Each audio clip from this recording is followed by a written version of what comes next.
오늘 목사님 설교 듣고 은혜 받았어요. 예배를 마치면 이런 사람들이 사방에 있죠. 대부분 기뻐하는 모습이 역력합니다. 그런데 그 받았다는 은혜가 뭔가요?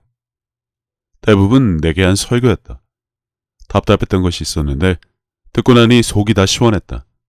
듣는데 마음이 뜨거웠다 등이 있는데 그러니까 그 은혜가 뭐냐고요. 애매하죠? 어째 듣기 좋고 마음에 흡족하던가요? 그래서 내 기분이가 좋던가요? 오감이 나대면서 아드레날린 솟아나는 게 막 느껴지고 그래요? 뭐라고 딱 부러지게 설명도 안 되고 100이면 100, 다 다른 말을 하는 이유는 영적인 것을 사람의 말을 빌어 억지로 표현하자니 거기에 한계가 있어서 그런 것뿐입니다. 허물로 죽은 우리를 그리스도와 함께 살리셨고 너희는 은혜로 구원을 받은 것이라. 은혜, 값없이 공짜로 주신 것이라고 생각하면 가장 간단합니다. 내 행위나 믿음, 노력과는 전혀 상관없이 말입니다. 자랑하지 못하게 하려고 하신 의도가 있으시단 것도 같이 알면 되는데 그럼 예배 중에 공짜로 받은 은혜는 바로 하나님의 말씀이겠네요. 그런데 그 목사가 분명 하나님의 말씀을 정확히 전했을까요? 스데반처럼 은혜와 권능이 충만하고 큰 기사와 표적을 민간에 행하며 지혜와 성령으로 말함을 사람들이 능히 당하지 못하는 자, 즉 예수님의 제자가 아닌데 신학을 하고 교회를 운영하며 성경을 연구한 사람일 뿐 제자 근처에도 못 가면서 설교를 잘하는 것도 표적이라는 정신 나간 자들이나 만들어내는 마당에 그 설교는 과연 잘한 것일까요? 그런데 그게 은혜가 되었다면 그게 진짜 은혜일지 생각을 해보기 바랍니다. 하나만 점검하면 됩니다. 오늘 일요일인데 지난주 설교 내용은 고사하고 제목이라도 기억이 나는지 말입니다. 아니면 내용이라도 대충 기억이 나는지 말입니다.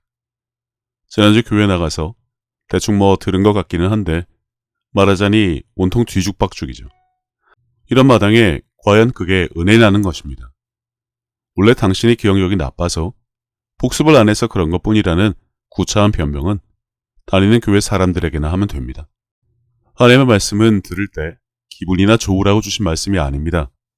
사람이니까 듣고 잊을 수도 있지라면서 대충 넘어가라고 주신 것도 아니고요. 이건 그 말씀을 주신 분이 하나님이신 것조차 모르는 자들이나 하는 소리입니다. 부모나 선생의 말을 귀담아 듣지 않은 자들의 전형적인 모습일 뿐입니다. 대부분 설교 시간에 주보나 노트를 펼치고 죽어라 메모는 하죠. 녹음도 하고. 하지만 기억은 나지 않습니다.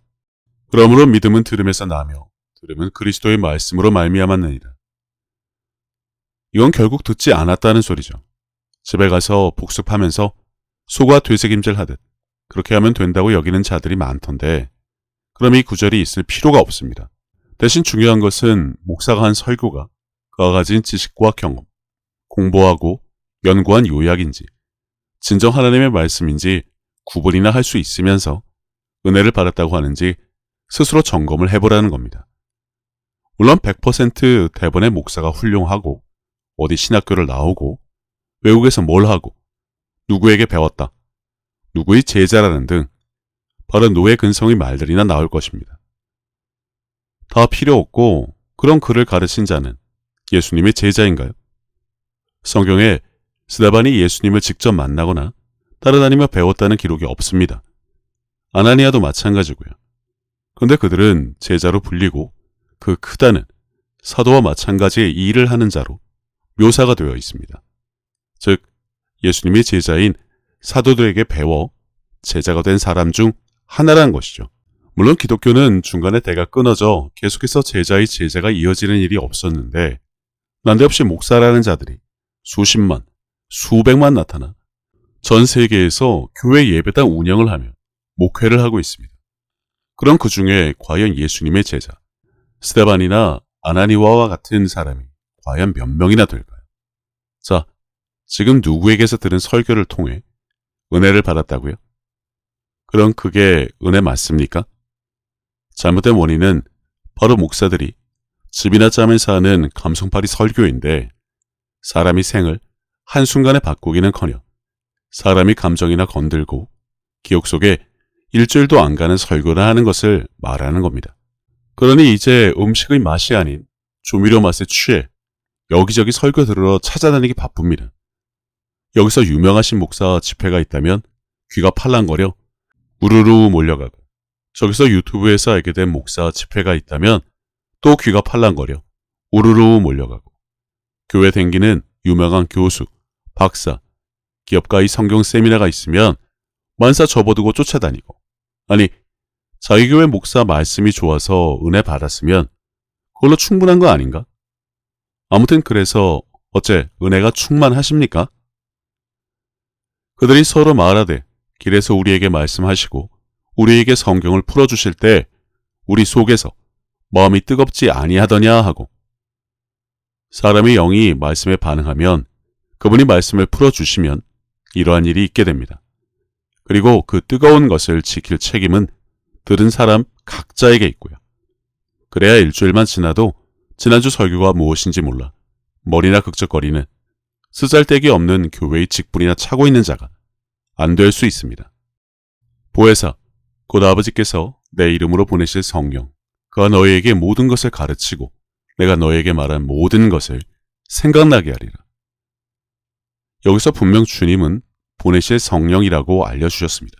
그러면 앞에서 주신 말씀이 성취되려면 성령님이 내주는 필수인데 이게 또 걸림돌이 됩니다.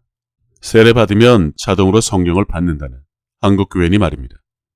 그럼 성령을 받고 방언을 하는지 보면 됩니다. 이는 베드로나 바울을 통해 성령이 임하신 후 방언을 한 기록을 보면 됩니다. 방언이 안 되면 성령의 임재가 없고, 그럼 누가 말씀을 당신의 영에 풀어줄 수 있을까요? 간단한 그림 하나 보겠습니다. 한국교회 대부분이 첫 번째 경우죠. 율법과 교리와 신학에나 쩌든 목사가 신자들에게 그대로 전하니 그 밥에 그 나물이 될 수밖에 없습니다. 성령의 임재는 고사하고 구약의 성도들이죠. 제사와 다를 것 없는 예배나 붙잡고 사는 사람들을 말합니다. 그건 명절에 제사 중요하게 여기는 한국적인 사고방식과 잘 맞아떨어지는 그냥 전통과 같이 지켜내는 행사일 뿐입니다. 예수님이 여인에게 언급하신 영과 진리로 드리는 예배의 뜻을 몰라 지극과 정성으로 해석하는 한국교회 수준은 어처구니도 없거니와, 그래서 그들이 전하는 말씀에 대한 이해는 낮디 낮을 수밖에 없습니다. 그리고 두 번째, 신자들 중에 성령을 받고 영적인 것에 눈을 뜬 사람들이 여전히 잘못된 교회를 다니는 것인데 마땅히 갈 곳이 없어 그냥 댕기는 경우가 대부분입니다. 이런 경우 옮길 교회를 찾고 나가는 일까지 단번에 결정을 해야 합니다. 교회 옮기면 무슨 배반의 배신으로 여기며 나가면 저주를 퍼붓는 한국교회. 뭐 어쩌겠어요. 한국교회의 수준이 딱 이 꼬라진데.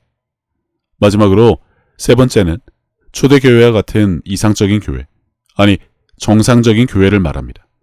성령의 내주로 그분의 가르침으로 배운 말씀을 교회에서 전하고 그것을 듣는 자들 또한 그것을 들으며 성장해 결국 그들도 각자 성령의 가르침을 받는 것은 너무나 당연한 일입니다. 예배 중에 방언으로 기도하고 병든 자에게 손을 얹어 치유해주고 귀신 들린 자가 찾아와도 다 예배 중에 그 일들 하는 것입니다.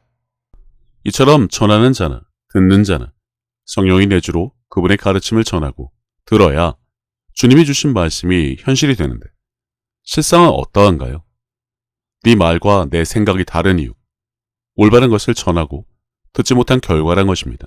그러면서 누가 이게 좋다면 귀가 팔랑거리는 것, 이게 뭐 하루 이틀 이런 것이 아니라 하도 펄럭거려 하늘을 날 정도이니 스스로 좀 자중이라도 했으면 하네요. 어떤 설교를 듣는지, 교회를 다니는지는 무척이나 중요합니다. 성경풀이를 잘하는 것이 목사의 일은 아닌데 그걸 위해 신학의, 율법의, 구약의, 교리의 연구를 거듭하니 신약에서 주신 예수님의 말씀이 들리면 오히려 그게 이상한 겁니다. 그러니 요동치는 마음을 내려놓고 차분하게 그분의 말씀을 듣기 바랍니다. 그리고 그분의 말씀을 전하는 교회에 다니시기 바라고요. 단골 맛집도 아니고 버릇 때문에 그냥 다니던 교회, 의무감에 댕기며 허송세월하지 않았으면 합니다.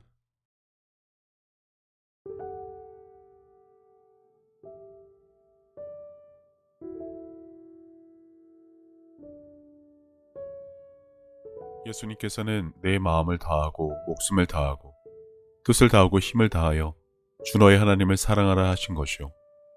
둘째는 이것이니 내 이웃을 내 자신과 같이 사랑하나 보다 더 큰 계명은 없다고 하셨습니다. 생각해보면 믿는 사람들은 이미 하나님께 받은 것이 너무나 많은 것을 아는 자들입니다. 예수님을 통해 죄사함과 구원을 받은 것부터 시작해서 살아 숨을 쉴 수 있는 공기와 바람, 맑고 푸른 하늘과 마실 물, 그리고 땅과 그 위와 아래의 많은 것들, 이미 오래전부터 내 주변에 있어 왔으니 당연한 것으로 여기며 우리는 여전히 값없이 공짜로 받아 그것들이 감사함을 잊고 살기는 했지만 그런 것 말고도 하나님으로부터 받은 사랑과 평안에 대해 생각하자면 끝이 없습니다. 하지만 사람은 하나님으로부터 받은 그 많은 은혜를 갚을 방법이 없습니다. 그래서 하나님께서는 내 이웃을 내 몸같이 사랑하는 것으로 그것을 대신 갚으라고 하신 것인지도 모릅니다. 그리고 지극히 작은 자에게 한 것이 곧 하나님께 한 것이라고 하셨으니 그분의 은혜를 알고 그분을 닮아가는 삶을 살아가야 한다면 지금 내가 살아가는 삶의 방향이 하나님과 나의 이웃을 사랑하는 올바른 길 위에 있는 것인지 한 번쯤 점검해 봐야 하지 않나 싶습니다. 이와 같이 하나님의 뜻, 그분이 기뻐하실 일이 무엇인지 알고 내게 주어진 소명을 다하기 위해 끊임없이 힘쓰고 노력하는 것도 크리스찬들이 마땅히 해야 할 일이 아닐까라는 생각을 해봅니다. 이제는 세상 유행에 따라 요동치던 내 마음을 모두 내려놓고 혼자서 하나님의 뜻을 헤아리는 시간을 가져보시기를 권해봅니다. 하나님은 세상 모든 사람들을 사랑하십니다. 그렇기 때문에 당신이 사랑받기에 마땅한 사람인 것처럼 당신의 가족도 이웃도 그분에게는 마찬가지로 소중한 자녀들입니다. 당신이 어려운 상황을 겪었을 때 하나님께서 당신의 삶에 관여하실 수 있도록 마음의 문을 열고 그분을 신뢰하며 동행하는 삶을 살아왔듯이 이제 당신도 다른 사람들에게 먼저 다가가서 손을 내미는 귀한 삶이 되어주시기를 바랍니다. 예수님께서 주신 새 계명, 서로 사랑하라. 저도 늘 제 자리에서 최선을 다하여 섬기고 사랑하며 살도록 하겠습니다. 감사합니다.